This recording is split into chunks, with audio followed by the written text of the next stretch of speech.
നമസ്തേ പ്രിയമുള്ള പ്രേക്ഷകരെ, നമ്മുടെ ചർച്ച ചെയ്യുന്ന വിഷയം മേൽപ്പത്തൂർ നാരായണ ഭട്ടപാദനാൽ വിരചിതമായ ശ്രീമൻ നാരായണീയത്തിലെ കപിലാവതാരം എന്ന 14-ാമത്തെ ദശകത്തിലെ പ്രഥമ ശ്ലോകമാകുന്നു.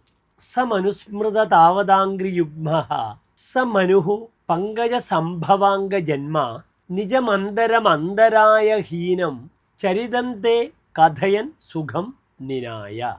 ഇവിടെ വസന്ത തിലക വൃത്തമാണ് ഇവിടെ ഈ ദശകത്തിൽ ഉപയോഗിച്ചിരിക്കുന്ന വൃത്തം. ഇനി പ്രസ്തുത ശ്ലോകത്തിൻ്റെ പദച്ഛേദം ശ്രദ്ധിക്കുക. സ മനുസ്മൃത താവതാംഗ്രി യുഗ്മ സഹ മനുഃ പങ്കജ സംഭവാംഗ ജന്മ നിജം അന്തരം അന്തരായ ഹീനം ചരിതം തേ കഥയൻ സുഖം നിനായ. ഇനി ഈ ശ്ലോകത്തിൻ്റെ അന്വയം പ്രിയമുള്ള പ്രേക്ഷകർ ശ്രദ്ധിക്കുക. സ മനുസ്മൃത താവതാംഗ്രി യുഗ്മ പങ്കജ സംഭവാംഗ ജന്മ സഹ മനുഃ അന്തരായ ഹീനം നിജം അന്തരം തേ ചരിതം കഥയൻ സുഖം നിനായ. ഇനി ഈ ശ്ലോകത്തിൻ്റെ സാരാംശം ശ്രദ്ധിക്കുക.